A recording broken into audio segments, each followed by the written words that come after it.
Arratsaldeon, ongi etorria guztiok, eskerrik asko etortzeagatik. Eskertzen diogu Zaldiko Maldiko elkarteari aretoa usteagatik eta bere laguntzarengatik. Herri Elizako lagunei ere eskertzen diegu haien laguntza eta herrieliza.org webgunean gure informazioak jartzeagatik. Aurrekoetan bezala, gaurko hitzaldia bideoan grabatuko dugu eta gero interneten izanen dugu ikusgai, orain arte izan diren moduan. Abisatzen dut, guztioi jakiteko. Aprobetxatzen dut momentu hau bazkidetzeko gonbidapena luzatzeko. Nahi duenak bazkideak izateko, zeren eta bazkide gutxi gara, 20 inguru, eta behar genuke izango batzu gehiago gauzak behar den moduan aurrera eramateko. Abisu bat pasatu digute oraintxe, abisu bat Euskara Nafarroatik jardunaldi bat, Euskaltzaindiak antolatutakoa, etzi izango dena, ostiral honetan kondestablen, goizeko saioa eta arratsaldeko saioa. Orduan badaude honelako folleto txikiak, nahi baduzue informazio gehiago jaso. Etzi izango da. Gaurko hitzaldia emango duena Isabel Millet da, hemen daukaguna. Eskerrik asko Isabel, gure gonbidapena onartzeagatik. Isabel Parisen jaio zen. Gazte zelarik etorri zen Euskal Herrira eta Etxalarren eta Hendaia artean egiten du bizitza egun. Hizkuntza irakaskuntzan hasi zen bere lan ibilbidea eta beste jardueren artean ipuin kontalari aritzen da azken urteetan. Ipuinetatik euskal mitologiara iritsi zen eta hau sakonki aztertu du. Urteak darama euskal mitologiaren altxorra ezagutarazten. Euskal mitologia dagokion lekua erlijio batena da, Isabelen iritsiz. Aintzineko euskal erlijio hura erlijio naturalista zen, non gizakiak eta naturaren arteko harremanak hartu emanak zirela. Egun mitologia den hori ezagutzeak gaurko munduari begirada berri bat ematen laguntzen gaitu. Entzun dizagun bada Isabelen hitzak, euskal mitologia, aintzinako euskal erlijioa. Hasi baino lehen, euskal mitologia, aintzineko euskal erlijioa hori da gauza bera esatea bi modu ezberdinez, ez? Horregatik bi puntu. Orduan, hasi antzin, hasi nahi da zera ekin, eskerrak emanez edo pentsat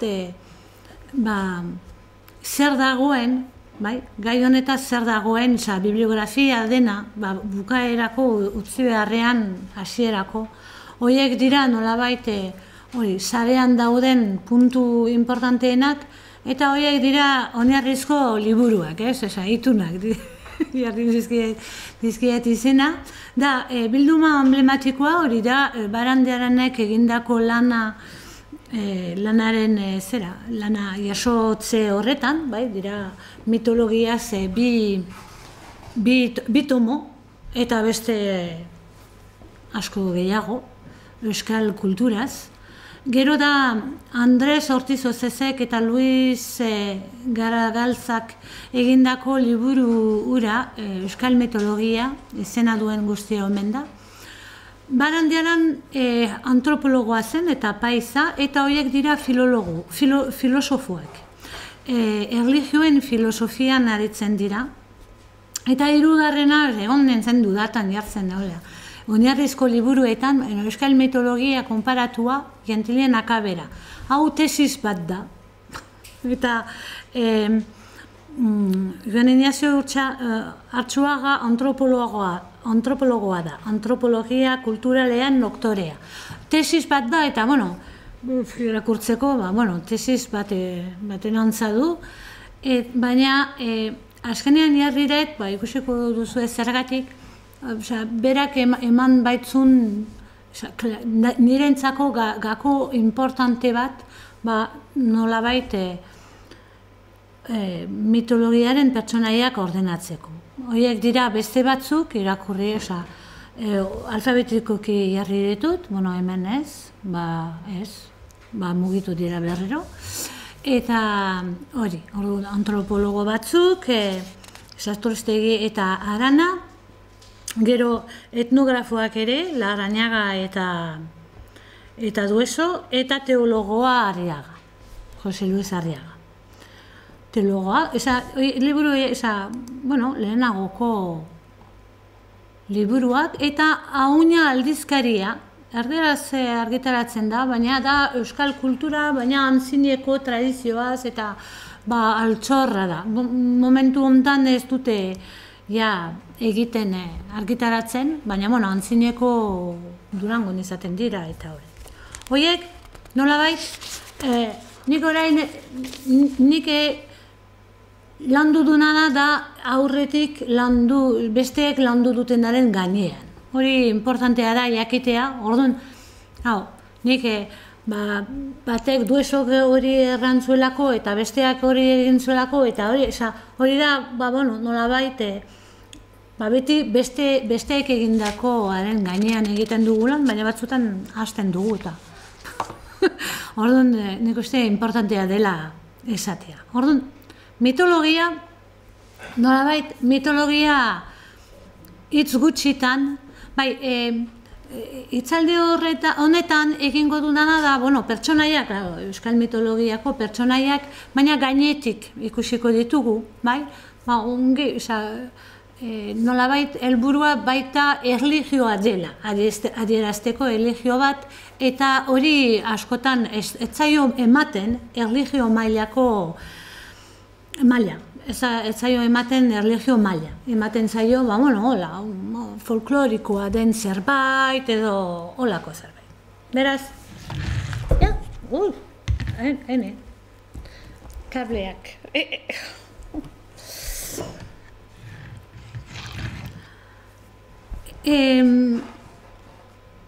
Mitologia deitzen zaio bazterturik edo hilik den sistema autoktono bati.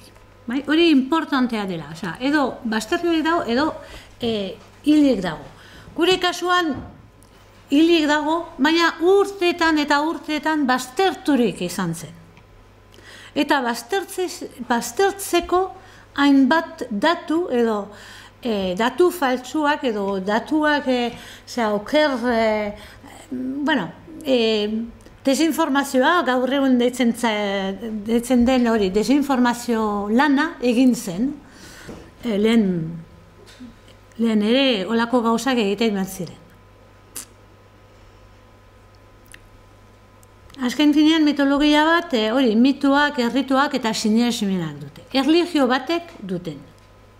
Erlijio batek ditu, mito, historioak, adibidez, kristautasun hartzen baren dugu, itunak daude, itun berriak, evangelioak, horiek dira mitoak, nolabait errateko, historia edo parabolen bitartez, parabolak deitzen ditugu, ez mitoak, kasu honetan, baina, parabolen bitartez, adierazten dira bat gauzak.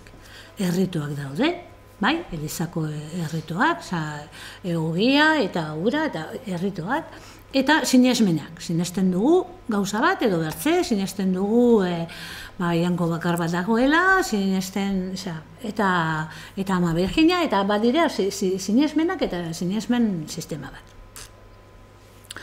Orduan, mitologia hitza erabiltzen denean, eta erlijioa ez denez, hilik dagoenez, ez zaio erlijio maila ematen, eta orduan erabiltzen da, sineskeriak direla, eta bar. Horrek esan, hori izaten da normalean guztiz hilik ez dagoelako. Nolabait errateko latinekoa, edo grekoa, onartzen zaio, erlijio bat zela, olimpoarekin, eta bar, sinesmenak, errituak, jankoak, jankosak, eta haien arteko historioak, eta hori dena, eta inok ez du diskutitzen guztiz hilik dagoelako. Baina, hilze prozesua oso, montxo joan zen, eta mende batzuk behar izan ziren, euskal euskal erlijioa mitologia bihurtzeko.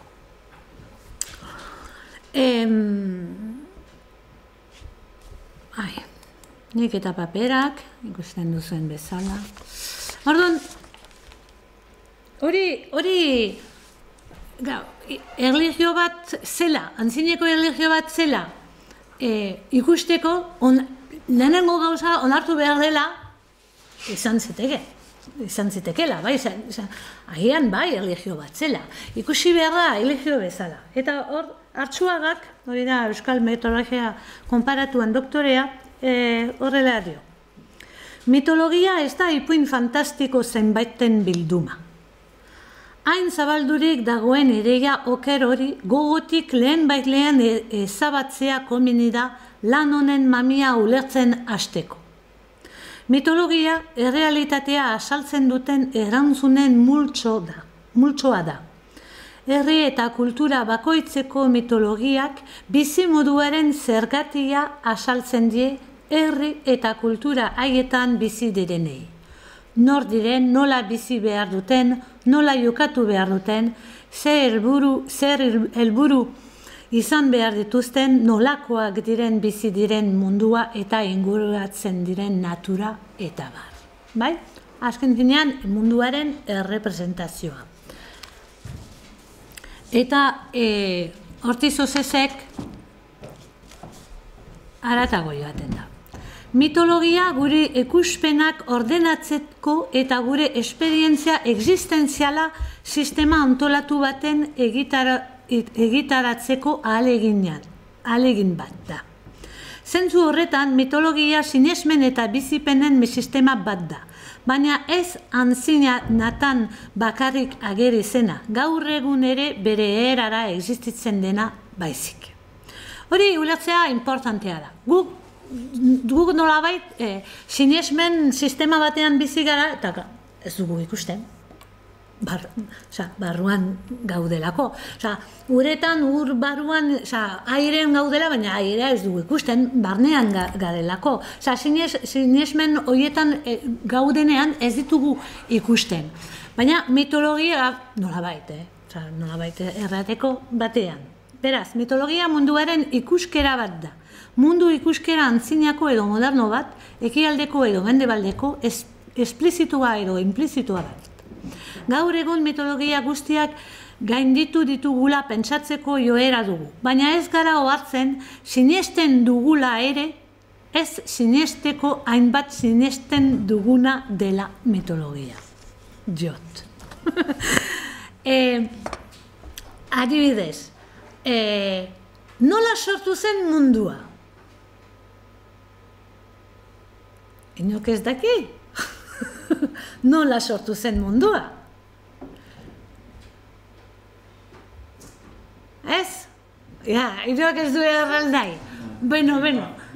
Big Bang. Hori da mitologia zientifikoa. Bai? Hori da gaur egun, Elizak lehen ematen zuen,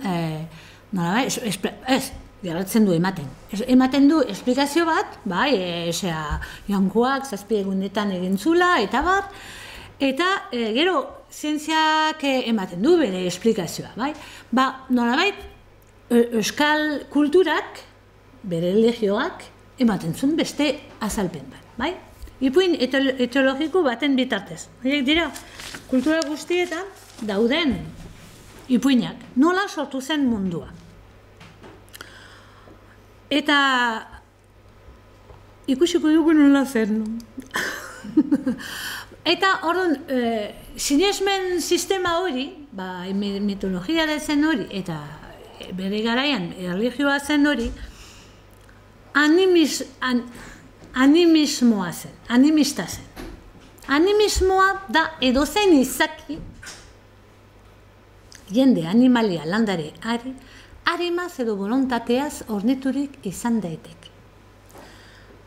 Superstizioa esaten denean hortaz aritzen da energia nolabait errateko, gaur egun zientziak olako zerbait erraten du, energia denetan dagoela eta energia bat dagoela eta dena loturik dagoela. Bai? Zuek, ez dute sinestu behar, bakarrik imaginatu. Hori da, nola ikusten zuten mundua. Euskal mitologiak ez du teologiarik, ez du eroerik, oso eroea oso maskulinoa da eta oso femininoa baita. Eta badu koherentzia, baina ez da koherentzia kartesianoa. Kontradizioa onartzen duena baizik. Eta hori oso zaila egiten zaigu ulertzea. Baina ulertzen, konzeptu horiek izango dira, nik asaltzen saiatuko naizena. Konzeptu horiek ez bali badutugu ungi ulertzen, gero ez du inporta ze ipuin irakurtzen dugun, ipuin mitologikoa. Ez dugu, gauz horien bitartez ulertuko dugu eta jarriko dugu behar dun lekua. Eta behar dun nolabait esan nahia. Eta sinkretismoa da beste fenomeno bat, da erlijio berri bat etortzen denean, zaharrarekin batzen direla, sinkretismoa hori esan nahi du. Adibidez, Eliza katolikoak edo kristautasuna agian ez, baina Eliza katolikoak bai sinkretismoa erabilizula, Eliza egiteko lekua aukeratzeko momentuan, Ama Virginiaren papera, hainbat lekutan, nabari da sinkretismo bat izan dela, eta hori gainera fenomeno natural bat da, horrela izaten da. Horren, euskal mitologian bi maila daude. Lehenengo maila fisikoa da eta bigarrena konzeptuala. Momentuz geratu bakarriko horrekin. Animismoa hori egiten dut maiz, barkatuko diazu. Animismoa da esaldi hori, izena duen guztia omen da, hori esagutzen dugu, ez da? Euskal ipuinetan, izena duen guztia omen da, horrek esan nahi du, izena baldin badu, existitzen dula, eta izena dula, energia dulako. Da, izenak egiazkoaren gakoa da. Berak egiten du, ematen dio bizia. Ikusiko dugu nola zergatik. Gero, mitologia edo euskal mitologia euskal mitologia ez du teologia, ipuinen edo mituen bitartez transmititzen da eta inkontziente kolektiboan mantentzen da. Memoria kolektiboa deitzen dute antropologoek eta nolabait filosofian edo psikoanalisiak ekarriketakoaren ondotik inkontziente kolektiboa erabiltzen da.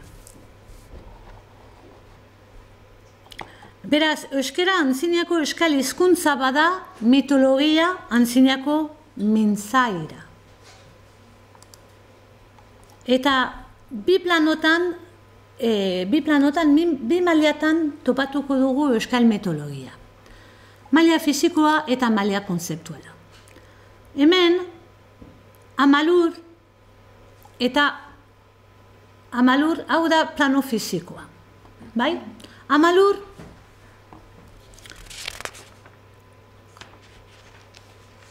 ikusiko dugu zehazki, baina bakarrik momentu hontan azpimarratu nahi dut hau. Amalur egiten da, sortzen ditu bi alaba. Hori ipuin baten adieraz ikusten da, ilargi eta eguzki. Bi alabak dira, femininoak dira biak, emeak dira. Eta hiruen artean, hiru sortzen da, hirukote. Eta hiru daudenean, trinitatea edo hirutasuna deitzen zaio. Ja, sortu dugu triangulu bat. Eta hori da lurretik ateratzen dena. Urtzi da zerua. baina ez da zerua fisikoa, da zerua nolabait zabai bezala, bai? Zabai, espazio bezala, eta espazio horretan sortzen dira alabak. Baina ez da pertsonai bat. Murtzi ez da pertsonai bat, ez ere egiten, egon. Bakarrik da lurraren edo amalurraren kontrapuntua, eta printzipio maskulinoa da bera. Orduan ditugu, printzipio maskulino batentzat, 3 printzipio femenino. Osea, emakumea desente. Gero, goitik bera, izanen dugu plano konzeptualean, ikusiko dugu, gero iraikiko dugu behitik gora eta goitik bera. Bai? Momentu honetan bakarrik, hori izateko, dugu mari, hori ezagutzen duzue, hori ezin da ez ezagutzea, eta printzipio maskulinoa du mailu, sugoi edo sugar izena, eta berak ditu, hau gutxiago ezagutzen da, baina mari bai, ez da? Mari bai. Eta marik izan zituen bi seme, bai? Edo ditu bi seme. Mikelatz eta Arrebe. Orduan, ikusiko dugun bezala, ilargia iluntasuna da, eta eguzkia argia. Eta Mikelatz da oso gaiztoa, eta Arrebe oso ona. Orduan, iluna zen, maila fizikoan iluna zena gaizto bihurtu da maila konzeptualean. Eta argia zena on bihurtu da konzeptualean, maila konzeptualean. Bai, ikusiko ditugu, bai? Hori ulatzen da pixkat? Da, argitasuna erreferentzia gisa, adibidez, kristautasunean erabiltzen da, bai, esaten da, Kristo dela munduaren argia. Argi konzeptua, bai, zentzu honetan, argia. Eta iluntasuna, hori, normalean iluntasuna beti, hori, inkonsientea. Iluntasuna, azken dinean da, inkonsientea. Eta ikusiko dugu, eta hori ikusiko dugu. Eta, pum, eta hori ikusiko dugu. A ber, amalur. Bueno, batzutan ateratzen da pixkat, baina ezakigu zergatik.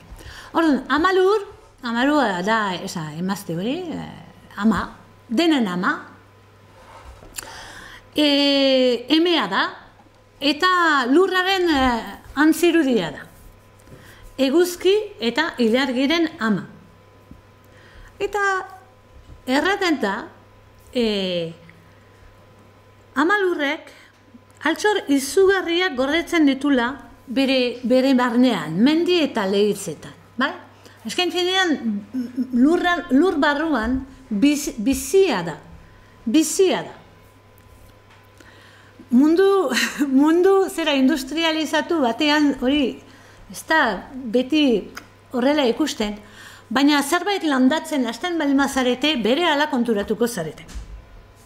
Bizia ateratzen dela landaretik, baina lurretik ateratzen dela. Bai? Gizaki, animali eta landaren bizia ziurtatzen du amalurrek, bizitza ziurtatzen du, eta ematen du argia, beroa eta babesa. Ipuinean ematen du eguzkia, babes eta argia, eguzkiak ematen du beroa, eta gero ematen du eguzki lorea, eta eguzki lorea da babesteko. Amalurrak egiten du, emearen printzipioak egiten duna, ez errateko amok egiten duguna, baina ez eta printzipio femeninoak egiten duna, da babesa, beroa eta jana ematea eta argia. Orduan, bi alabak izan zituen, hau da, Ilaski eta Eguzki, eta ilargi, edo Ilaski, da hildakoen argia. Bai, hildakoen arimak babesten ditu. Bere baitan, euskal mitologian pentsatzen, hildakoak lurrean bizi direla, besteekin batera, baina ez dira ikusten. Bai, animismoak da, bizirik dagoena, hor dagoen energia nola baita errateko hor gelditzen dela. Orduan ezin da inora joan. Gainera, gara hortan, plano hortan, maila hortan, dena da lurra, dena, ez dago besterik. Ez dago, dena da lurra, bai? Ikusten da, hori, ekaitzak ateratzen direla lurretik, dena ateratzen da lurretik, bai? Eta ilargiak naturaren zikloak adierazten ditu, bai, emetasuna da, emetasunen hilekoa, abeltzantza, dena, nekazaritza egurra mozteko, hemen egurrik ez duzu izanen, baina gure zonaldean hori txalarren, hor dagoenak begiratzen du, segun zertarako den egurra, mozten da momentu batean edo bertzien, ilargiaren arabera. Landa, baratza egiten denean ere hori begiratzen da, edo ez. Eta, itxasoan, gora eta berak, itxaso gora eta, ilargiak mugitzen ditu itxasoak. Agian, logikoa da pentsatzea beste zerbait ere mugituko duela. Ilargi amandrea ditzen zaio, eta amona matangori da bere simboloa. Interesgarria, azpimarratzen dut hori, amandrea eta amona, amandrea erran nahi du Andrea, amona, eguzkia ere, ez dut jarri, eguzkia amandrea deitzen zai. Eguzkia amandrea deitzen dela, eta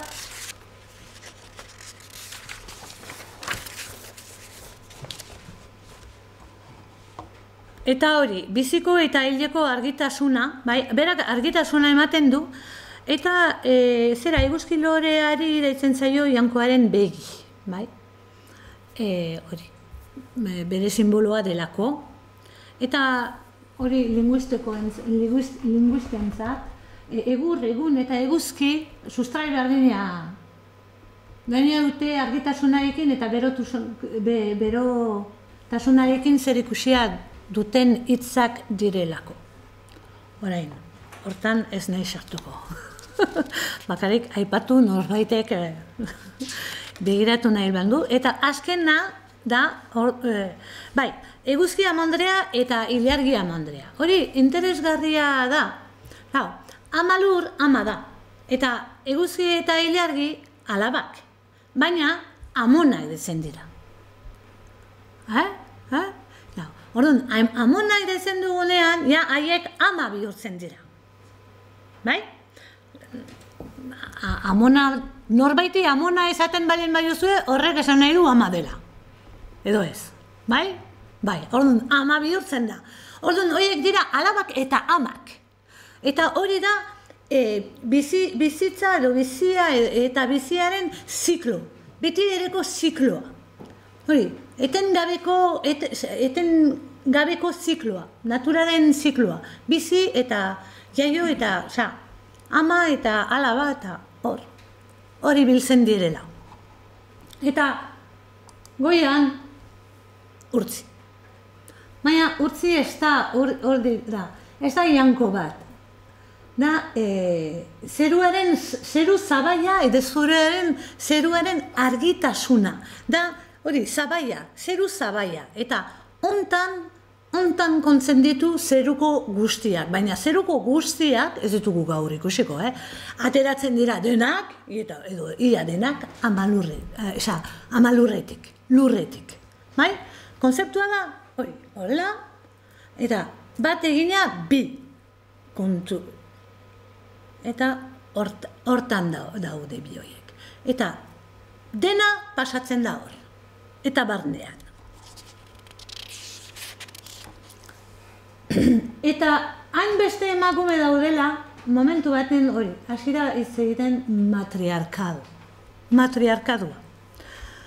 Matriarkadua, baino materialismoa erabiltzen da gaur egun. Ortez Osisek proposatuzun hitz bat da. Beste batzuk erabiltzen dute matristikoa, baina antropologiatik dator. Ez du asko inporta, baina matriarkatua ez da. Patriarkatua bezala poderearekin lotura dago, eta hau ez da podere kontua. ez da beste zerbait. Ez dut bukatu. Eta Gernikako arbola, hori nolabait da, lurretik ateratzen dena eta zeruraino joaten dena. Hori simbolo, aritza edo zuaitza, hori da. Bere sustraiak lur barnean ditu eta ateratzen da eta zeru zabaia bezala egiten dula. Hori simbolo oso naturarekin lotuta dagoen simbolo handi bat da. Eta gainera zuaitz batean, simbolo oso potentea da, eta euskal mitologian agertzen dela, horregatik dago Gernikako arbola, gainera ikusten ez dena, lur barruan dagoena, kanpoan dagoena baino importanteagoa da. Bai? Mozten balbin badugu zuaitza, bai, enborretik, bueno, ez da hilko, haien bai, kontuz. Baina, edo, aterako dira beste gauz batzen. Baina, sustraiak entzen bai madutugu, akabo zuaitza. Ikusten ez dena, baina garantzi handiagoa du. Eta hori, euskal mitologian baliagarria izaten da. Orduan, gero, simbolikoa da, baina simbolikoa da dena. Amalurretik sortua, zerura begira, eta makila. Horregatik, makila, euskal makila. Makila ematen denean, ematen da, zuaitzaren zati bat. Eta zuaitza zer da? Simbolikoki, esplikatu dudana. Bertela, ez du, zergatik, egur puska, ez da ematen, bai? Nolabait, Dalai Lamak ematen du zapiz zuria, bai? Zer da, trapu zahar bat? Ez, izanen du bere simbologia, bere zera errepresentatuko du ezaki zer, ezaki nor, ez dakit, Baina makila badakit, eta makilak du hori, da, horretan, orduan politikoki ere eraman zena, gero. Orduan, Gernikako arbola, gainera arbola da pixkate, alaba eta ama bezala, beti da Gernikako arbola. Gernikako arbola neko berria da, 14. mendean, sortu zen, jarri zen lehenengoa, baina da beti Gernikako arbola, baina ez da beti arbola berdina. Hiltzen dinean berri bat jartzen da, jarri zen duela gutxi, baina jarratzen da izaten Gernikako arbola. Jarraipenak ez du kentzen da, lehenagoa eman zuna da urrengoa. Eta berak jarraituko du. Hori laboak oso ongi adierazten du. Sentimendu hori. Gu sortu ginenen borberetik, sortuko dira bestean, naturarekin. Bai, hor, ni baino asko sobeto.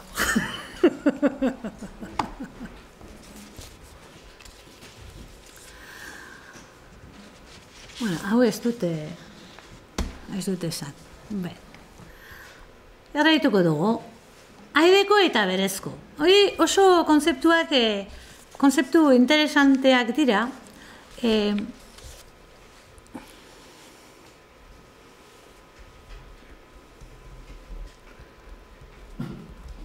Aideko da,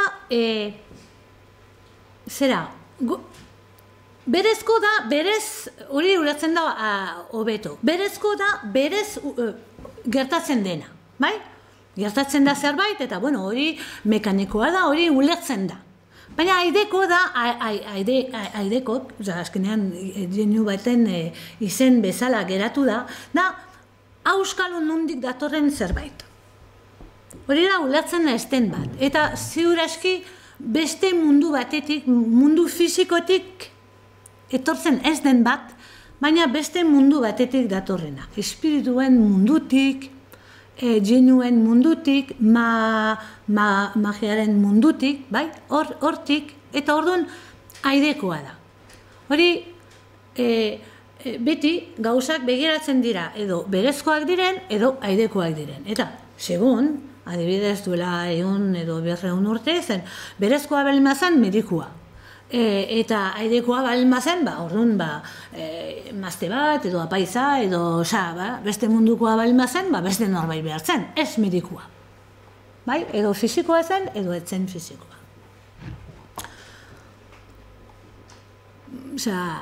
Natura gaindikoa zen, edo naturakoa zen. Hori da berezkoa. Eta airekoa da, natura gaindi. Beste munduan.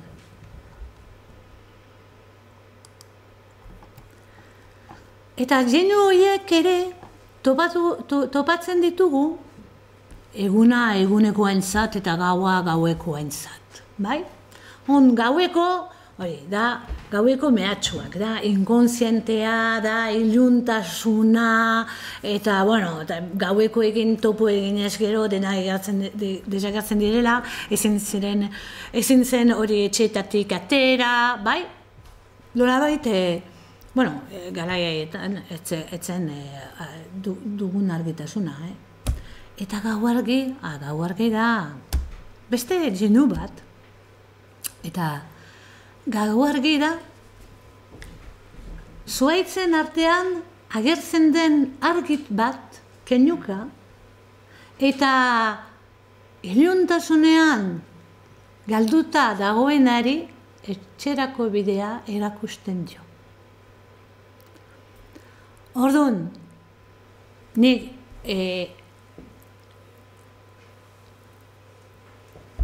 erlijioa baldin bada, eta erlijioa zen, nik bentsat honi detzen diot kontzientzia. Kontzientzia agertzen da argi bezala, normalean, eta hau da, kenuka, nozbenka, iluntasunean eta galdutakoari, agertzen zaiona. Eta adierazten dio, nolabait, etxerako bidea, etxera itzultzeko bidea. Eta etxea beti da leku babesa, babesa, ongi gauden eta zera dagoen lekuan. Gero iturriak ditugu, eta errekak, hemen, ez dakite, zatozte, baina, leku errekak eta iturriak, batez ere iturriak hori sakratuak pile bat daude, Euskal Herrian. Eta, azpimarratu nahi dute zerbait, ez dakit konturatu zareten nozbait, baina mendiek eta ibaiek, errekak, izen propioak dute. Osea, izki lariz idazten dira. Gu bezala. Osea, ez dira izen arruntak, izen propioak. Osea, izen datu ditugu. Ez ditugu bataiatu baina. Gero, galtzagorriak daude, horiek izen txikiak eta izen galtzagorri, izaten dira, edo gizaki txikiak, normalean beti mutileak, baina, neskak izan, hau neska bat da. Edo berzela erleak izaten dira, familiarrak, batzutan erle forma dute. Eta beti taldeka ibiltzen dira, mininoak dira, horatontzi batean sartzen direla, eta beti gizakiak laguntzen dituzte. Beti laguntzen dituzte, lanean lan, eta ezer ez dutenean, orduan desekiten hasten dira. Orduan beti lanean egon behar direla, pixkata hurra bezala, okupaturik, baina beti lanean izan beharela eta taldeka ibiltzen dira. Hori datu importante bat da, taldeka.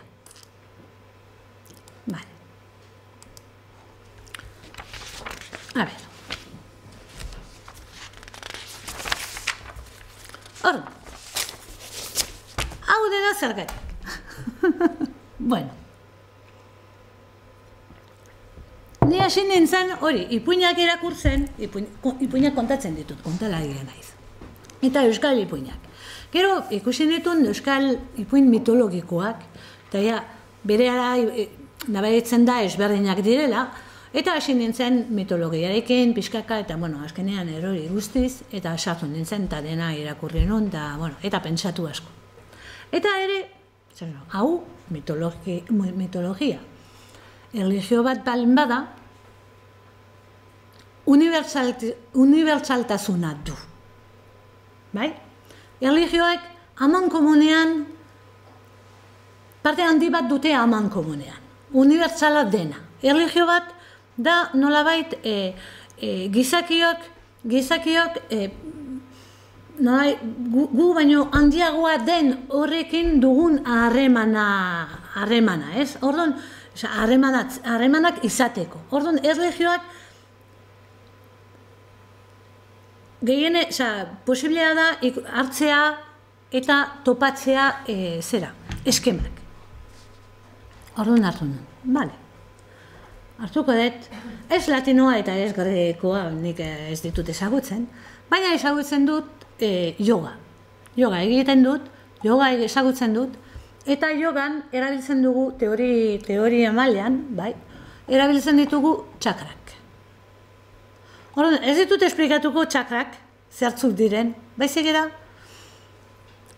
nola, goitik beiti, bai, hau da, amalur, lur elementua, iturriak eta errekak ur elementua, galtza gorriak taldeka aritzen direla eta lanean aritzen direla eta laguntzeko aritzen direla, orduan da, su elementua, gau argi eta gaueko dira nolabait, hau da mundu, nolako beko mundua, mundu fisikoa, bai? Eta hau da mundu goi mundua. Urtzi daia, goi-goian dagoen hori eta ez da formarik. Hau da, bi egin direnak, eta aireko eta berezko dira energia nolabait errateko. Eta gau argi eta gaueko dira bien artean dagoen hori, bai? Gaua dago, iluna dago, eta honi dagokio, eta argia dago, eta goian dagoenari dagokio. Gero, orain ikusiko dugu, marirekin goitik bera, bai? Orain montatu dugu, amalurtik sortu zen mundua, eta gora, eta orain ikusiko dugu nola marirekin, maila konzeptualean beti egingo dugula. Mari. Orduan, mari lehitzetan bizi da, baina ez bi mendien artean behan dagoen lehitzan. Baizik eta mendiaren puntan dagoen lehitzan. Beti. Goian bizi da. Beti bizi da goian. Argi bezala ibiltzen da eta gaiztoak zigortzen ditu eta zintzoak zaritu. Ohitura batzuk daude, ikaz hitz egiten zaio, horrek adierazten du hurbiltasuna. Mariren garaian jendeak ikaz aritzen zen. Hurbiltasuna mantentzen dela. Posiblea dela berarekin hitz egitea. Posiblea dela aholkua eskatzea. Bai? Problemak, ipuin askotan agertzen da, jendea problemak duenean, joaten da, eta haien artean ezin konpondu, orduan joaten dela, pertsona joaten da Mariren gana, eta berak erraten jo zerbait, aholku bat. Eta, baina, erregina baten aurrean, bezala, atzerantz ateratzen da. Etzaio, bizkarra eman behar. Erregien aurrean egiten da, eta gero horrela atzera atera, ez? Berdin. Biziaren eta heriotzaren jankosa.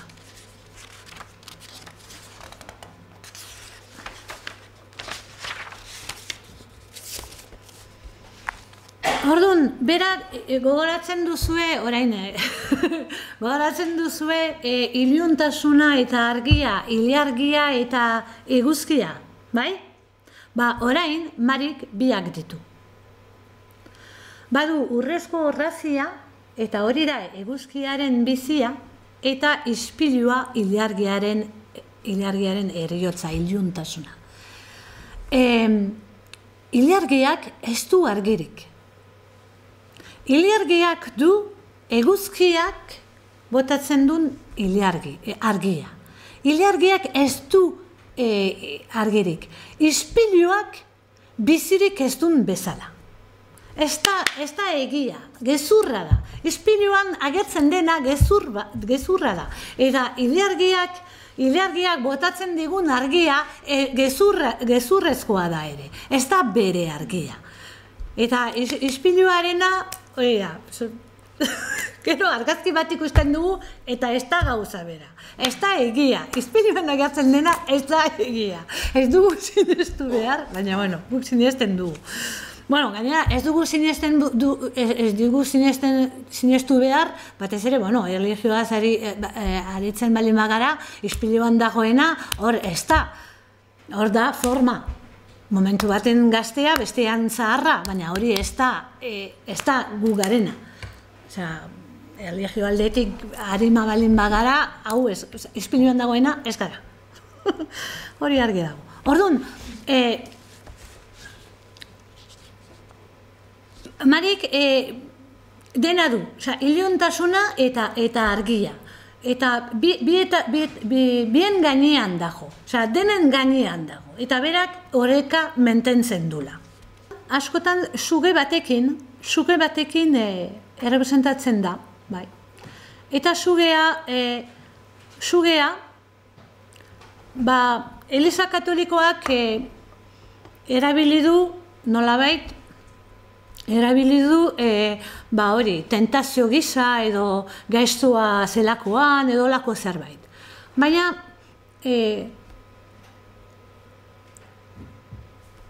hori ikusten da ere beste kultura, antzineko kulturetan sugea poderearen simboloa da.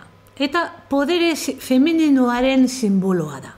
Horregatik berak du sugea gainean, adierazten da sugearekin. Antzineko gizartetan sugea aldatzen du forma, eta badula harreman bat podere femininoarekin, gehiago.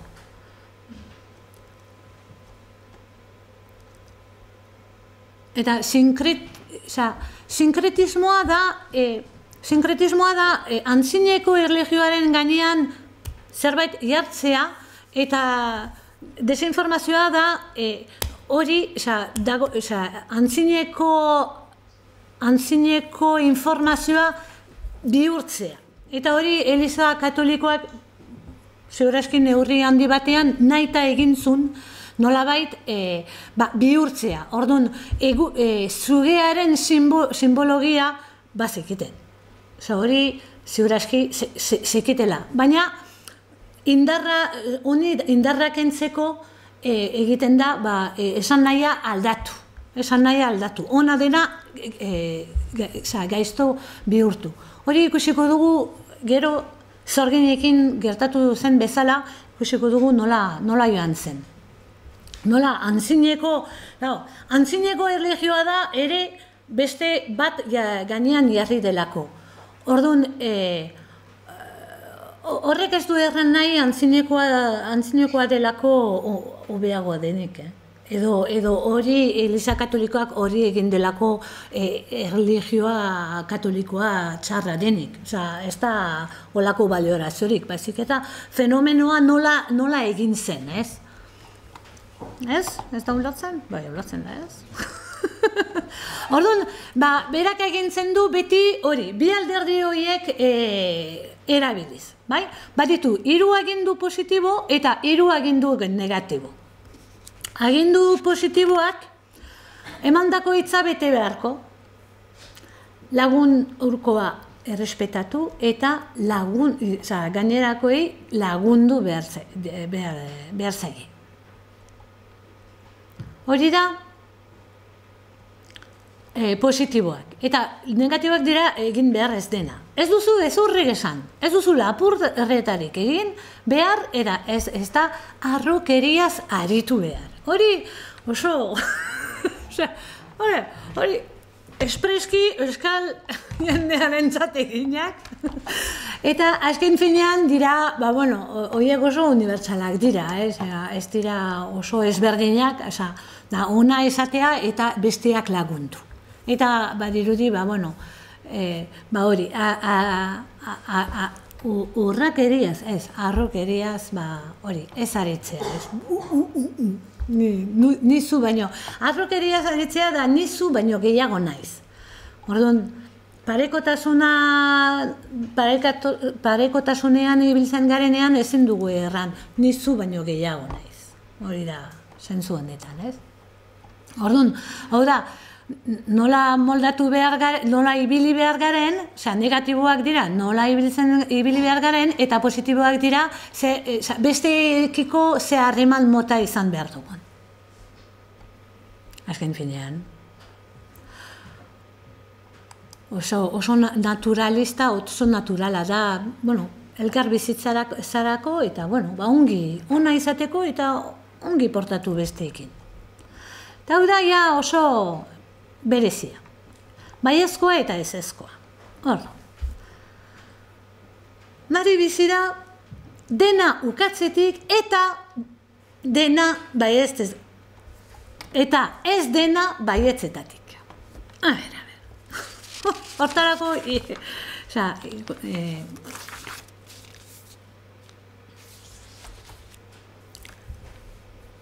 ez dakit, puina esagutzen duzuen, nola atzan bat mendian dagoela, eta halago batean, entzuten duz, egarri da eta bilatzen du ura, eta ikusten du emakume eder bat, eta zagardoa eskaintzen dio. Zagardoa? Ze ona. Eta galetzen dio, eta ze zagarrekin egin duzu? Eta esplikatzen dio. Ez dakitzen baserriko ari kendutakoekin. Bai? Dena ukatzetik eta ez dena baietzetatik. Adibidez, batek esaten du. Zergak ez ordaintzeko. 5 saski bete dula erran beharrean, erraten du, 4 bete ditula. 4 saski zagar, ari gara zagar. Bai? Orduan Marik bat kentzen dio. Eta arrokeria zaritzen denari, 5 bete ditula. Eta berak esaten du, 6 bete ditudala, orduan bat kentzen dio. Bai? Oreka mantentzeko, egia egiteko. Orduan, dena ukatzetik, gehitu duena kentzeagatik, edo ukatu ez duena, gezurretan aritu eta erran gutxiago dula, orduan ez dena. Bai? Ulatzen da hori? Orduan beti ez den alderditik kentzen du. Eta hori da, euskal mitologia du puntu berezia. Baietza eta ezetza elkarrekin baiestatu zer realitatea bien artean integratzen du. Eta berak hartzen du, ez denetik, izan behar ez denetik. Zer du da? Bai. Ez, orduan, azkarrago. Ez dut erakurriko nahi nona. Ikusiko dugu azkarrago hori, mailu izugar eta sugoi, orduan batzutan nahazten da eren sugearekin, baina, ez da, orduan Mariren maitalea esaten da, senarra, baina maitalea.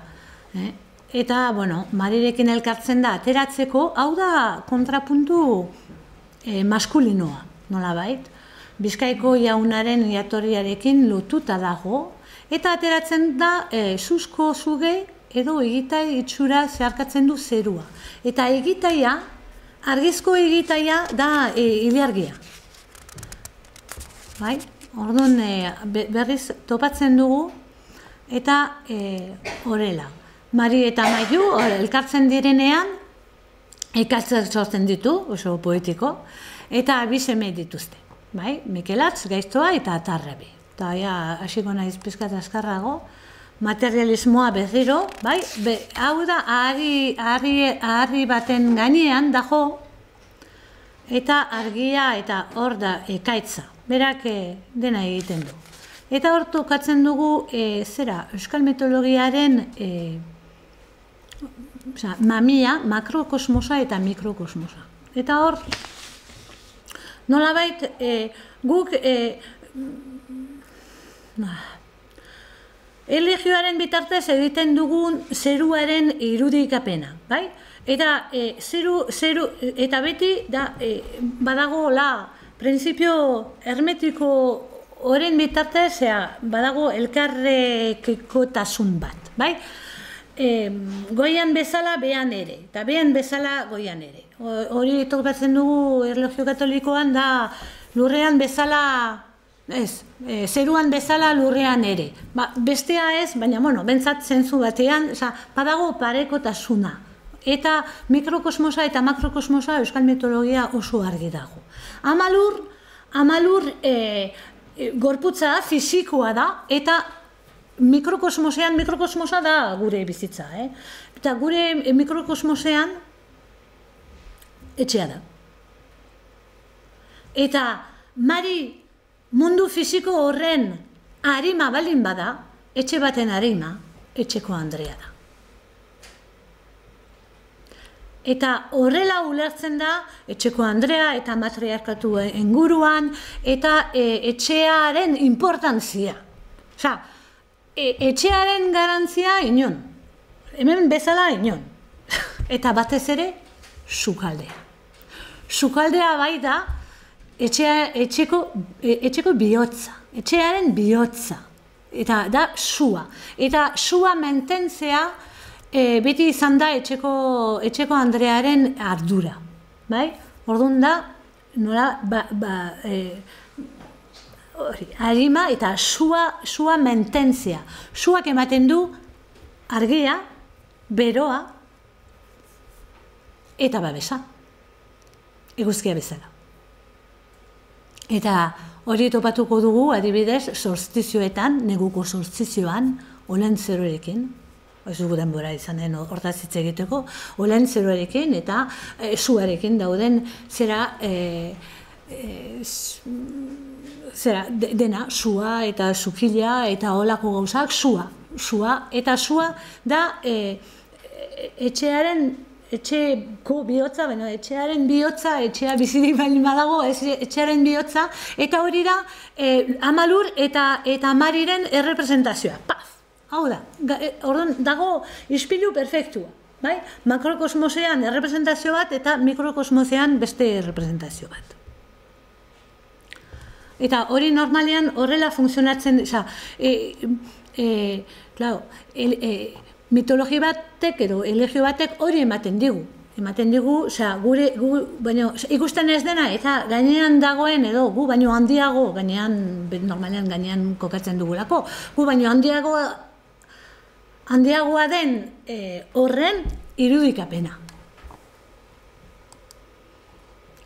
Gero jaude hori, Mikel Atxeta eta Arrabi, bata bi alderdi, eta horiek dira, Amalurren bi alabak iluntasuna eta argia ziren bezala egun eta gauaren dantza, bai? Azken finean Amalurrak ditu biak, eguna eta gaua, aldi berean, alderdi batean iluna denean argia du, eta hori giratzen dela eta alderantziz, aldi berean ditu bi aldeak.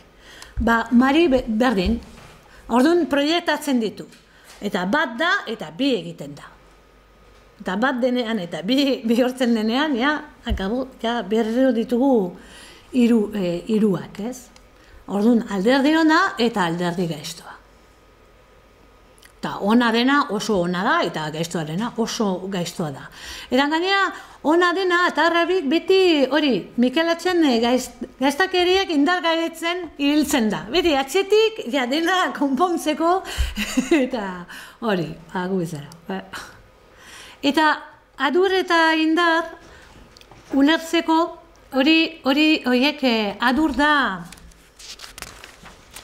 hori da nolabait,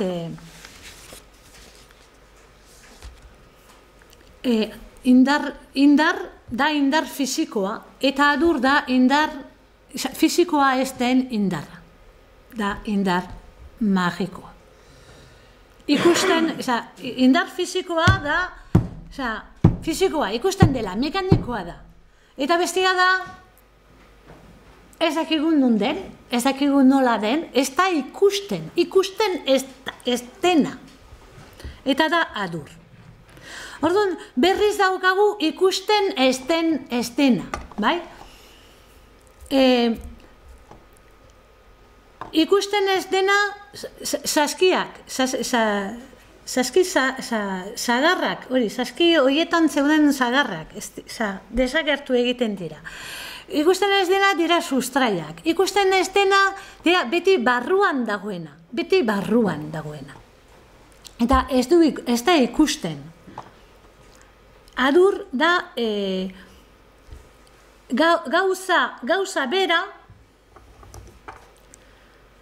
adurraren bitartez egiten da, hau nik esaten balin badut, hau zera itxasoa dela, eta horrela egiten balin badet, ekaitza dagoela itxasoan. Hori da, magia hori da, bai? Dago simbolo bat, dago gauza bat, eta dago bere simboloa. Adur da, simboloa eta gauza lotzen duen indarra.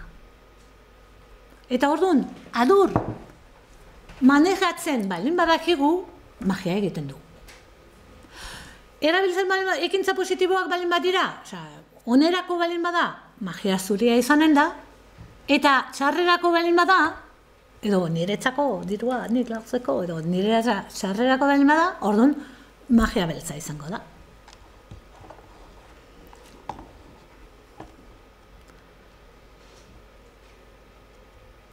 Hau gaur egun batzuk ezagutzen dute yin-yang kontzeptua, da gauza bera.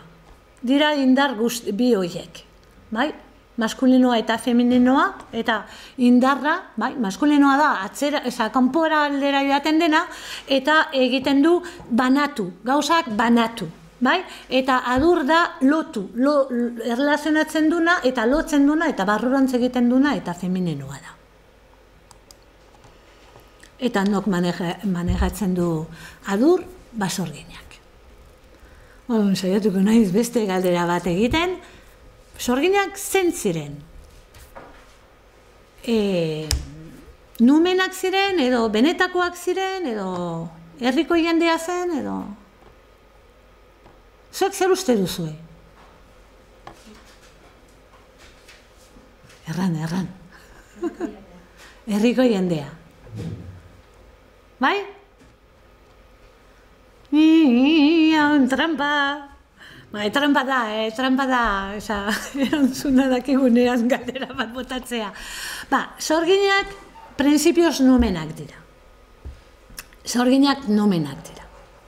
Mariren gortekoak dira, eta mariren zerbitzuan dira. Orduan, sorgin hitza batzuk hori sortzaile edo hau da frantzesez, zori patua, zori eragilea, eta hemen ez da ikusten, makina honek mozten du, eta han izaten da, direla ez da sinestu behar, eta ez direla ez da esan behar, beti dago hori, zein mundutik eta zein mundura daudela. Egia esan sorginak bi munduetan daudela. Printzipioz numenak dira, eta horrek esan nahi du mariren mundukoak direla. Baina hori da nolabait Eliza Katolikoak sorginekin egin duna. Gaiztuak bihurtu, eta oso arriskutsuak ziren nunbait, magia egiten dakitenak, arriskutsuak izan behar dira. Hori kriston poderea da. Gaur egun gehiago dira politikariak, baina, poderedunak arriskutsuak dira. Poderedun baten aurrean ez gara ibiltzen berdin pareko batekin. Baina, podere handia balin badu, orduan, beldurra sortzen zirela ziurazki baietz. Eta horiek dira irudiak. Orduan, hau ez da euskal sorgina. Euskal sorginak ez du erratxik. Hau da gizajoa, hau da pixkat horrela, baina arropa da oso modernua, eta hau da nolabait mari, bai? Eta horiek bai, sorginaren irudia. Eta, falta zait, geroago. Hau da akerbeltza, akerbeltzak eta akelarriak. Orduan, akerbeltzak jeinu bat da. Askotan ikusten da mari akerbeltz batekin. Eta akerbeltza izateak ongarria zen etxerako. Urtetan eta urtetan, eta ez bakarrik hemen, gainera, oraindikan. Badirudi, ez dakit, ez dira gaixotzen, oso gogorrak dira, oso txarra daukat eta gian horregatik badirak joaten direla. Eta orduan, nolabait, badirudi haiek daudenean, babesten dutela. Mariren kontrapuntu maskulinua da, eta oraindikan topatzen dugu horregatik, akerbeltza desagertu zela eta suposatzen dut garai batean hobe zela ez izatea, oso arriskutsua zela izatea, persekuzioak zirenean, eta gero geratzen da ardi beltzarekin. Artalde bakoitzean ardi beltza dago, zergatik ardi beltza, akerbeltza. Eta akerbeltza jeinu bat zen, beste munduan jeinu bat zen, eta Elizak diabrua zela errantzun. Puntu. Orduan egin zuen, sortu zuen akelarrea horrela. Eskerraldean da, Elizak nola montatu zuen, eta hainbat lekuta, ipuinetan agertzen den bezala, bai? Bazen diabrua, eta inguruan olako emazte batzuk, eta gizonezko ere, eta hor, egiten zituzten auskalo zer, eta oso gaizki zela. Eta ziur eskubian jarri dat, hau da, ez dakit, nondik,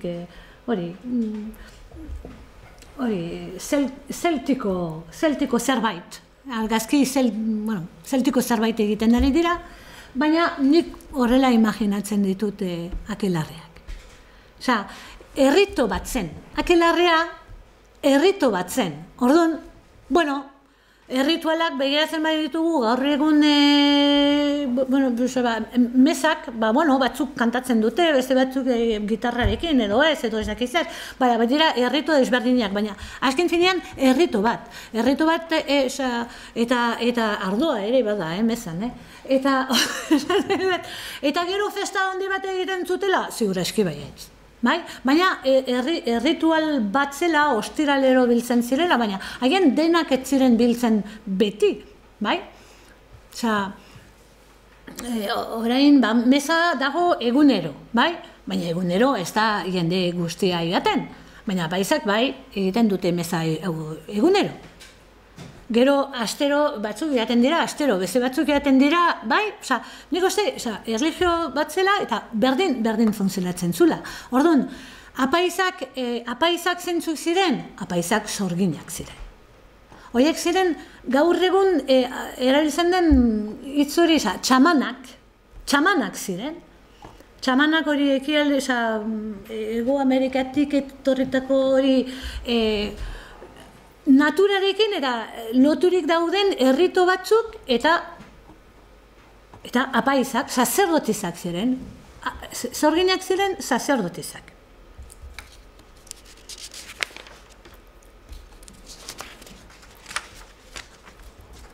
Bada ipuin bat sorgin berri daitzen dena, eta ipuin horretan kontatzen du nola sorgin bat, prestatzen dela eta akelarrera joaten dela. Eta badagoela neska bat eta jakin izan nahi du sorgina bera ere. Edo bentsat, ipuinak ez du horrela erraten horrela kontatzen dut nik. Ipuinak beste gara bat ez kontatzen du, baina, azken finean entzuten du formula, formulak daude. Sasi guztien gainetik eta eudai guztien azpitik, hori ezagutzen duzu ere, ezta? Hori formula bat da. Erritoak, formulak, sinesmenak, formula bat da. Eta gainera, sasiak zer da? Sasiak dira lurra, mundu fisikoa, eta hodeiak dira mundu ez fisikoa, eta sorginak ibiltzen dira bien artean. Sasi guztien gainetik eta hodein guztien azpitik ibiltzen dira sorginak. Egan egiten dutela. Ez da, a ber, erlegio bat baldin bada hori izan daireke simbolikoa. Jesusek ibili dizela ur gainean? Bai, edo ez. Galdera ez da egiten, simbolikoa baldin bada balio dula ere. Bere mesua ez da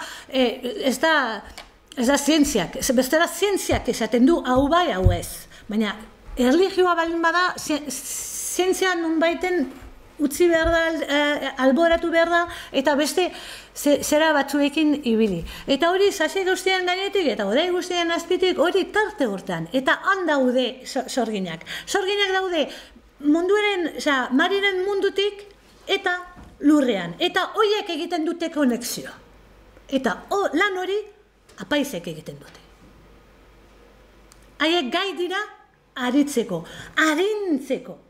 Airean aritzeko, airean horrek esan nahi du, lurretik, mundu fizikotik ateratzea eta beste mundu, gainean dagoen beste mundu batera joatea, mundu espiritualera. Eta hau apaizak egiten du, satzordituzek egiten dute. Horregatik sorginak dira. Gero daukagu gentiliak, bai, eta horregatik jarri nun Artxuagak, Artxuagak egiten hildakoen gentiliek ekarri dute hildakoen kultua, lanaren apologia, elkartasuna eta elkarrekiko laguntza.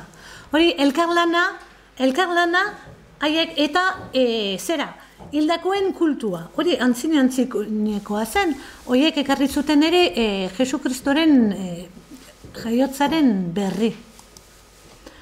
Lamiak eta amilamiak, eta handugu, orduan, sorginak ditugu bi mundu horietan, tarte hortan, konexioa egiten dutenak.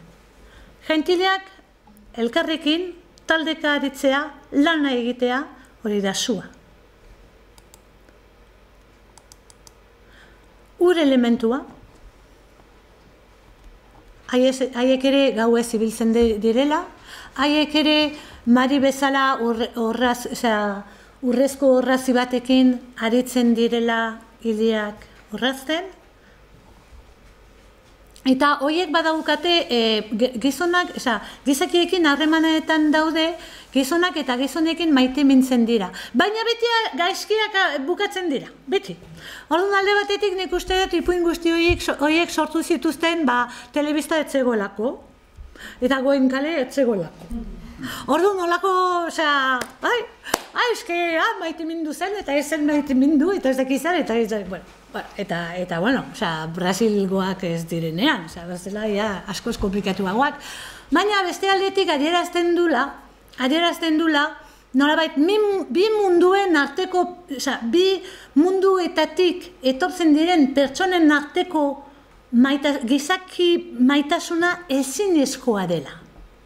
Ezin da, nolabait, mundu espiritualean ibiltzen den jendearekin gizonezkoak duen maitasunarekin ibili. Beste maitasun mota bat dela. Orduan, beti bukatzen da gaizki.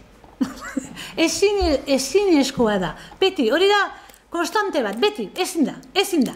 Ezin da, gizona hiltzen, askotan hiltzen, eta bertzela, baina bertzela lamiak ere horrela desagertu omen ziren, baina hori, da ur elementua dira emozioak, eta da hori, ezin da, guk egunero erabiltzen ditugun emozioekin, hori mundu espiritualean horiek ez dute balio. Ezin gara harremanetan sartu, horiekin. Behar ditugu beste mailako batzuk. Eta basa jaun eta basa handere, eta horiek dira lurra. Haiek sandariak dira, haiekiko dauden harremanak dira, haiek ematen dute, ama lurre bezala, haiek ematen dute, naturak egiten duen bezala, haiek ematen dute, eta jende eta gizakiek eskertu. Eta hori, gaur egun guztiz desagertuta dago. Orain, ez dugu horrela funtzionatzen. Eta batzutan, hori, kontra desinformazioaren bitartez, horiek beldurgarriak zirela. Ez. Zuk baratza egiten balen baduzu eta gauzak ateratzen balen baduzu, zuk eskartzen duzu. Zu pozik zaude. Orduan gero ofrendak egiten dira, eta ofrendak egiten dira janariarekin edo edariarekin, baina, mezan egiten da ardo eta hoiarekin. Janariarekin eta edariarekin. Nahi dut, ez gara asko, gauzak ez dira hain desberdinak. Konzeptua da oso desberdina dela da emetasuna. Adibidez, olatu bat gertatzen denean, eta euskal jendeak horrela ibili zen, olatu bat etortzen denean, etorri zen Eliza Katolikoak, eta jendea egin du etxeetara. Eta etxeetan gordezun. Gero etorri zen industrializazioa eta, barrurantz egin zuen. Eta horrela olatu guztiak etortzen direnean, barrurantz, gero kriston olatuak etorri ziren, eta euskara mentendu zen barruan. Eta inkisizioaren ostean nik uste dut euskal jendeak ulertu dula, oso arriskutsua zela, ados ez izatea, inkisizioak. Badirudi inkisizioa aurretik, jendeak izan da, zuk sinestu zurean, eta nik sinestuko nirean. Eta bodere aldean, podere edunek, ibiltzen ziren gehiago, podere edunekin, eta hori zen Eliza Katolikoak. Baina herrietan, nolabait, zurean, eta sinkretismoaren bitartez eta ez dakizar. Baina inkizizio ostean, nolabait, badirudi, egin dute itxi euskararekin. Itxi. Ez da ulertzen, euskara ez bali madekizu, ezin duzu ulertu, orduan, holako zerbait gertatuko zen. Nola du izena nola erraten da euskara ze jainkoa, goian dagoen hori da, urtzi. Eta urtetan, jainkoari deitu zitzaion urtzi. Eta Mari, ziurezki Mariren lehenengo izena, ziurezki izango zen Maia edo Amaia edo olako zerbait. Baina Mari, sinkretismoa da. Nola du emazteera Mari? Batzu esaten dute Maria, eta aken duta. Ez, Mari, iparraldetik. Iparraldean, ez da Maria esaten. Esaten da Mari. Mari, iparraldean, gaur egun, ez dakite zer egin aduen, baina ziurazki garai batean, Nafarroko errenua hortzen, Frantziako jende, Frantzia lagunak ziren gazteluaren kontra, eta orduan suposatzen dut eragin handia zela. Eta basandeek ere ibiltzen dira, hilia orrazten, urrezko orrazi batekin. Eta beste batean hitz egingo dugu hileaz eta orrazte horretaz. Eta orduan eskertu egiten dute. Gaur egun ez dugu naturarekin lan egiten dugu esplotatu. Gainera, orain, nekazal munduan ez da deitzen zaio esplotazioa. Esplotazioa agrícola. Ez da deitzen baserri edo gazetxea edo, ez da, esplotazioa ez da. Esplotatu da hartu, ahalik eta gehien. Orduan, eskertu gutxiko. Eta eskertze hori, gainera, eskertze lanaren munduan edo gure gizartean orain eskertzeak pasatzen da diruaren bitartez, eta orduan, lur elementua dugu, eta goitik beti dugu, Mari, goian, elementu maiu zugoi, elementu printzipio maskulinoa, bizeme, proiekzioa, eta gero daukagu indar magikoa, eta indar fisikoa, bi munduen artean, sorginak egiten duten lotura, zua, ura eta lurra. Maila fisikoan, amalur, iturriak, galtzagorriak. Goitik urtzi, ileargi eta eguzki, gauargi eta gaue, eta erdian berezko eta aireko. Bai? Mundu berezko, ez dakit gogatzen duzu, hainbeste informazioa dela, berezko zen berez zena, oza, naturala zena, eta aireko zen airetik zetorrena. Oza, airetik zetorrena, oza, goitik zetorrena. Airea da goitik datorrena. Maila konzeptualan Mari, Mikelatx eta Tarrabi indarreta adur, ado da, esea, errango diot, gauargi eta gaueko bezala, eta sorginak egiten dute lotura. Bai? Ibiltzen dira, sasi gainean eta odei azpian. Hor, tarteotan. Bi munduen artean, gentiliak, lamiak, oiek, sua, ura eta lurra. Eta hor ditugu, eskerrean txakrak, lurra, amalur eta basaiaun basandere, ura, iturriak eta errekak eta lamiak, sua, galtzagorriak eta gentiliak, taldeka, lanean, elkar lanean, airea, gauargi eta gaueko eta sorginak, eterra, aireko eta berezko eta adur eta indar, intuizioa, horiek dira elementuak. Eterra da airea dagoen baino gainean, eta intuizioa da printzipio maskulinoa eta femininoa. Orduan, printzipio femininoak dira ilargi eta Mikelatx eta maskulinoa eguzki eta Tarrabi. Bai? Hor, topatzen dugu adur eta indar, eta goian dugu urtzi eta Mari.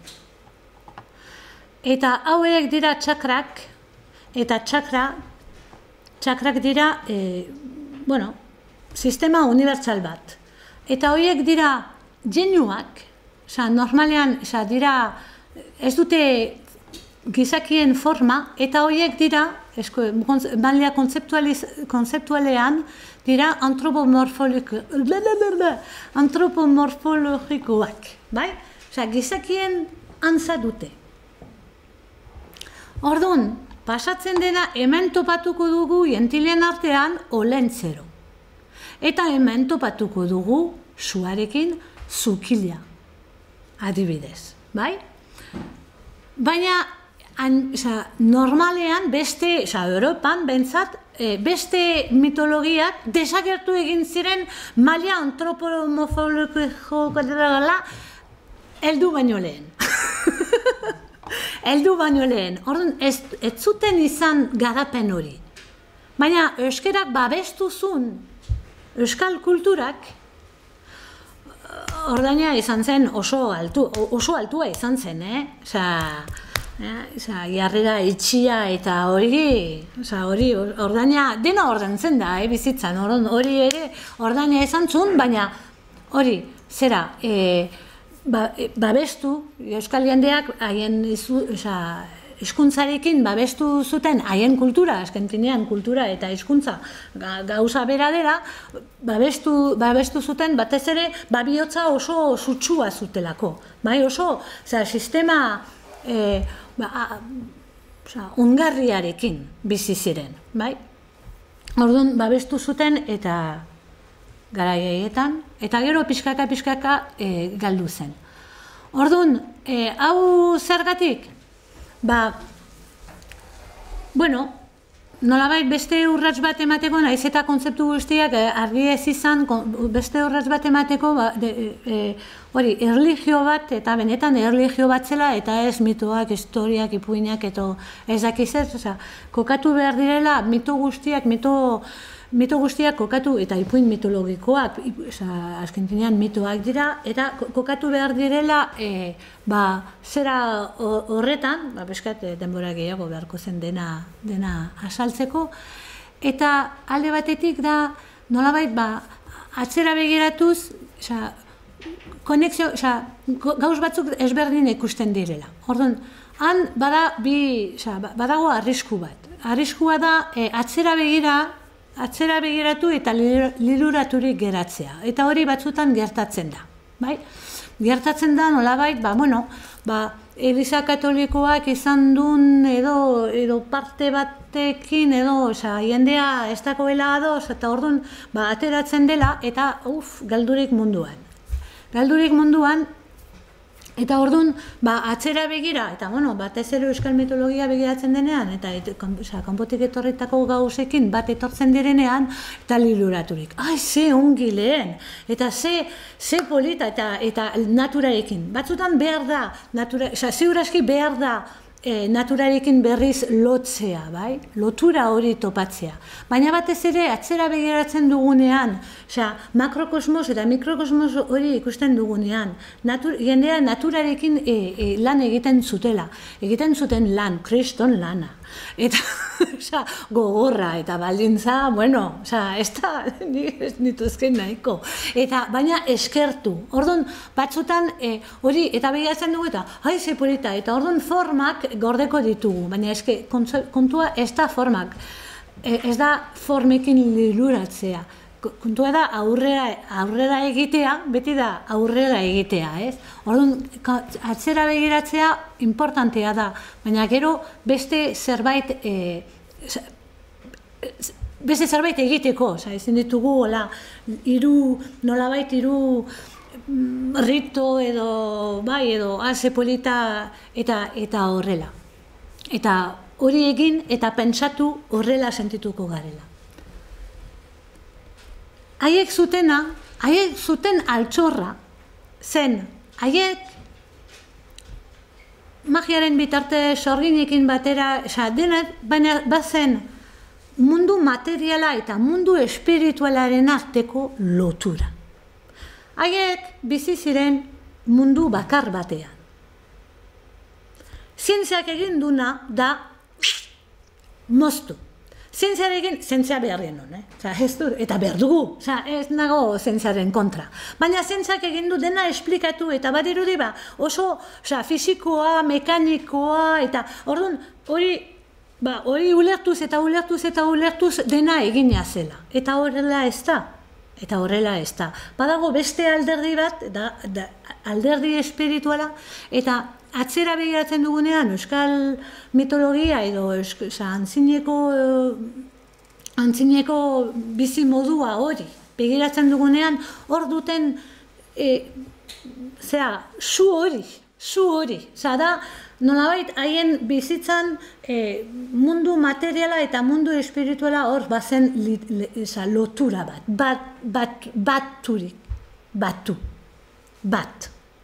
Eta gu gaude zatiturik.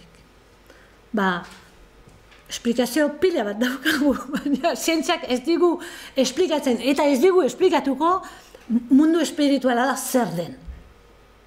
Hori argi dago. Orduan, hor nik ikusten dut, lagun batzuekin, batez ere emazte batzuekin, nola emakumearen poderea, eta hor badago arrisku bat liluraturik eta geratzen dira hor formarekin, baina azkenean hori ez zaigu. Ez da oso importantea forma. Baina lotura hori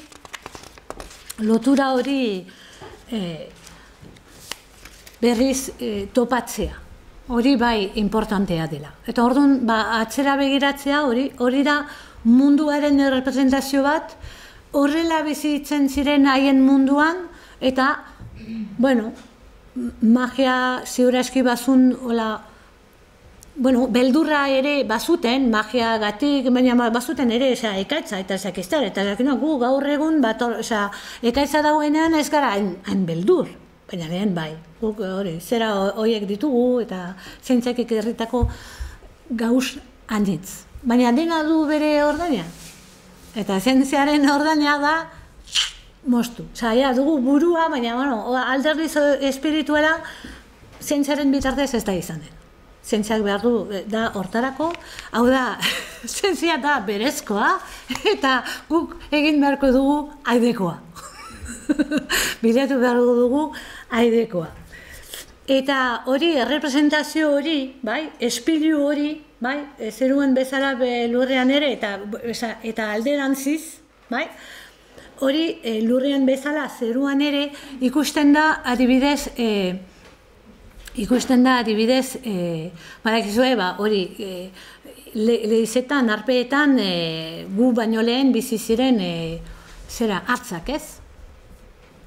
Bai, kendu genean lekua. Venga, kendu.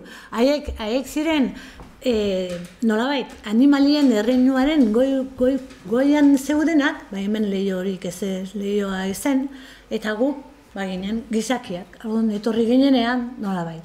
Baina, hainbat ipuinetan eta euskal ipuinetan ere agertzen da, hori, agian gizakia etortzen dela hartz batekin emazte bat baituzun, hartz batek baituzun emazte bat, eta atera zen, imaginatu behar duzuet, hemen tximinurik ez zegoela, orain bezala. Ez zegoen, orduan, ziurazki lehen pentsatzen zuten, guk pentsatzen dugun bezala, tximinotik etortzen garela, bai? Hori zinezten duzue, Big Bang eta tximinoa eta hori, haiek pentsatzen zuten hartzatik. Eta hartza ama eta aurra proiektatu zituzten, eta proiektatzen ditugu, zeruan. Hartz nagusia eta hartz txikia. Horiek dira, gehienetan ikusten ditugu konstelazioak, eta eman genien izena dira, nondik gatozen, bai? Eta hor dago ere lotura. Ez dakit ikusten duzuen hola erranda, eta hartzaren garantzia oso polita da, urtetan, eta duela gutxi arte, gaur egun gutxiago, hartznua zen, aurrei ematen genien pelutxea. Zen hartza. Orduan, hori da, dauzkagun badire lotura batzuk, eta nik hartzaren historia gustatzen zait, ez da euskal mitologiarekin lotura handia, baina bai, ispilu hori. Orduan, guk egiten dugun mundua da proiektatzen duguna. Orduan, mundu, alderdi espirituali gabeko mundu bat sortzen balin badugu, hori proiektatuko dugu, eta gaizki biliko gara. Orduan, honekin espero dut pixkate, hori, gogoa izan duzuela, gehiago, pim, ikusteko, zaila da lerroiek egitea, baina da hori, unibertsaltasuna, eta goitik behetik gora, eta goitik behera egin dela, eta ez dakit. Oso, bai, egin zerbait.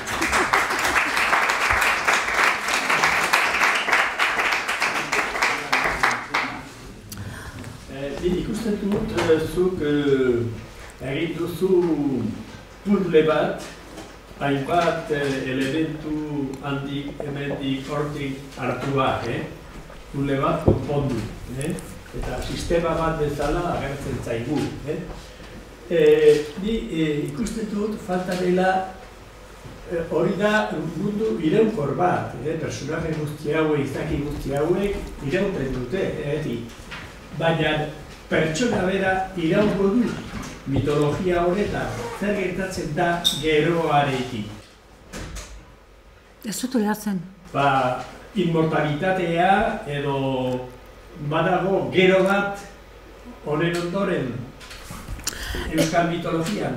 Euskal mitologian... Pertsonalki.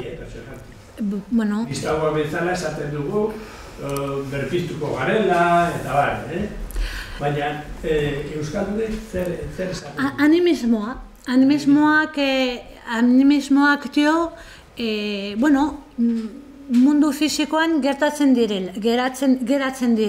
Osea, lurrean, azken finean euskal mitologian dena da lurra, orduan geratzen dira, badago kultuak egiten dituzte, eta adibidez sua ez da inoiz itzaltzen, bakarrik itzaltzen da urtean behin, eta da neguko solstizioan. Su berri emateko, bai? Su berri emateko, eta su berri da, neguko solstizioa da eguzkia berriz, luzatzen, eguna berriz luzatzen hasten den eguna. Orduan da, su berri. Eta egun hortan itzaltzen da, batzutan, bertan berriz pizteko, edo leku batzuetan ekartzen dute herritik. Herrian erretzen dute, eta herrian egiten zuten su berdinetik, bakoitzak bere etxera, zu ontatik eraman, eta hori simbolikoki handia da. Orduan, zergatik ez da itzaltzen sua? Antzinekoentzat, uzten dute. Hildakoak bertan daudelako. Orduan, kulto bat dago, eta gero hori etxean geratzen direla, gero Elizarekin jarri zen jarrilekua eta hil herriak, baina herria hitza, baina bertzela baserrian geratzen ziren, bai? Bataiatu gabeko aurrak, oso aur txiki-txikiak hil zen zirelako, bataiatu gabeko aurrak bertan geratzen ziren, eta gainera badagoela zerbait Elizara joateko, etzen betiko bidea erabiltzen. Bazen baserri etxe bakoitzatik, bide berezi bat. Bide berezi bat. Hildakoekin, eta mundu materiala, fisikoa eta mundu espiritualen artean behar du bere bidea. Ez dago animismoak dio dena hor dagoela, energia ez dela desagertzen.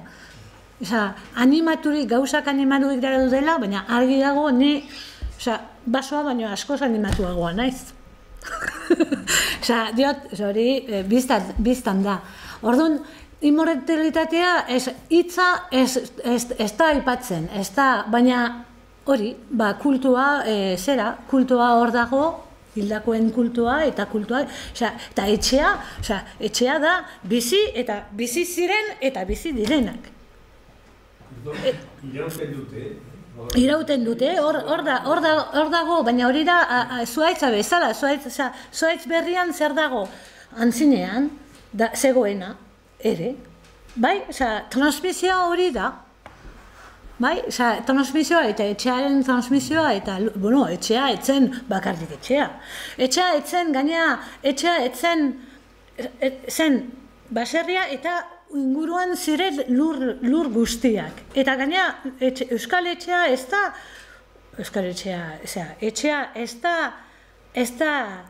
ez dira paretak. Dira, pareten artean dagoen utxunea. Eta utxunearekin oteizak egin zuen lan handia. Espazio hori. Ez utxunea zera, utxa delako, baizik era espazio bezala. Eta azken finean hor dagoen bizitza. Eta hor bizi direnak. Bai? Eta beti transmisio baten barruan, ez? Orduan bizitza berdin. Lotura handia zuten. Zen batua. Mundu bizitza espirituala eta bizitza eguzkiari agurra. Bai? Eguzkia sortzen dela eta agurtu. Bai? Esan nahi dut, hori erlijio batean egiten dena. Nik kristautasunaz ari nahi, hor jaio nahi zelako, hortan, eta zen goizean eta gauen. Goizero eta gauero. Eta uniko ez dut, ez da bakarrik katolikoan, beti egiten da errezua goizean eta gau, ez? Eta euskal mitologian egiten zitzaian eguzkiari. Eguzkiari eta naturarekin batera bizi ziren. Eta orduan hori, ofrendak egiten ziren Saiaun eta Base Andereari eta holako eta bai. Baina ja pertsona baten itxura zuten ja. Genu horiek, ez? Antropomorfologikoak. Ziren. Erran dut. Beste bat? Beste zerbait? Ordua daia, eta luzatu naiz, eta... Galdera on bat, Gesturik ez dugulai. Bueno, eskertzen dizuet, eta espero dut, pixkat zerbaitut geratu zaizuela, eta transmisio horreta. Bueno, mil eskera ez.